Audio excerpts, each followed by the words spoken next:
We hear about calories all the time. How many calories are in this cookie? How many are burned by 100 jumping jacks, or long-distance running, or fidgeting? But what is a calorie really? And how many of them do we actually need?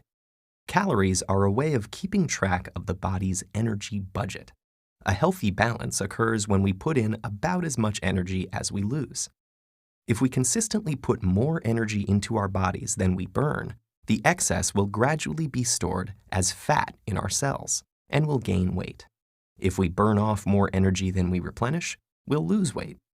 So we have to be able to measure the energy we consume and use, and we do so with a unit called the calorie. 1 calorie, the kind we measure in food, also called a large calorie, is defined as the amount of energy it would take to raise the temperature of 1 kilogram of water by 1 degree Celsius. Everything we consume has a calorie count, a measure of how much energy the item stores in its chemical bonds. The average pizza slice has 272 calories. There are about 78 in a piece of bread, and an apple has about 52. That energy is released during digestion and stored in other molecules that can be broken down to provide energy when the body needs it. It's used in 3 ways.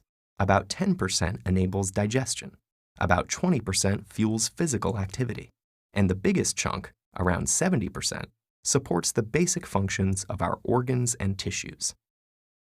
That third usage corresponds to your basal metabolic rate, a number of calories you would need to survive if you weren't eating or moving around. Add in some physical activity and digestion, and you arrive at the official guidelines for how many calories the average person requires each day: 2,000 for women and 2,500 for men. Those estimates are based on factors like average weight, physical activity, and muscle mass. So does that mean everyone should shoot for around 2,000 calories? Not necessarily. If you're doing an energy-guzzling activity, like cycling the Tour de France, your body could use up to 9,000 calories per day. Pregnancy requires slightly more calories than usual. And elderly people typically have a slower metabolic rate. Energy is burned more gradually, so less is needed. Here's something else you should know before you start counting calories. The calorie counts on nutrition labels measure how much energy the food contains, not how much energy you can actually get out of it.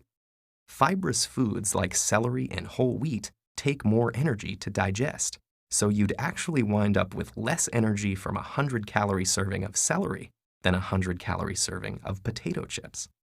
Not to mention the fact that some foods offer nutrients like protein and vitamins, while others provide far less nutritional value.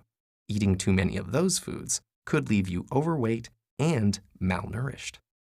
And even with the exact same food, different people might not get the same number of calories. Variations in things like enzyme levels, gut bacteria, and even intestine length means that every individual's ability to extract energy from food is a little different. So a calorie is a useful energy measure, but to work out exactly how many of them each of us requires, we need to factor in things like exercise, food type, and our body's ability to process energy. Good luck finding all of that on a nutrition label.